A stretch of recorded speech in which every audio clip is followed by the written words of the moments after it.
চন্দানী lifestyle থেকে আবার একটা ব্লগ নিয়ে আমি চলে এলাম।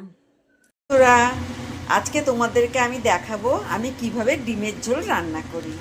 তার জন্য আমি ডিম আলু সিদ্ধ করে নুন হলুদ মাখিয়ে রেখেছি, হলুদ গুঁড়ো নিয়েছি, ধনে জিরে গুঁড়ো নিয়েছি, আদা রসুন বাটা নিয়েছি, টমেটো নিয়েছি, গোটা গরম মশলা তেজপাতা নিয়েছি, আর পেঁয়াজ কুচি নিয়েছি।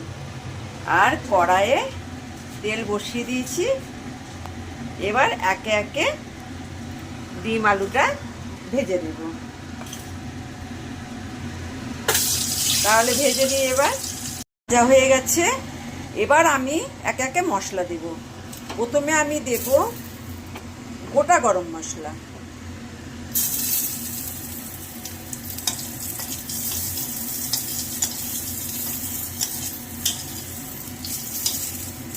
এবার আমি দিয়ে দিব আমার কুচনো পেঁয়াজটা।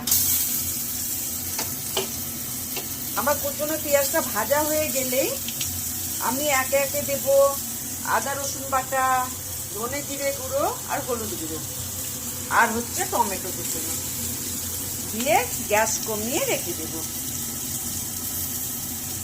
আমাদেরকে বলতে ভুলে গেছি, সব মশলার সাথে নুন মিষ্টিটাও দিতে হবে।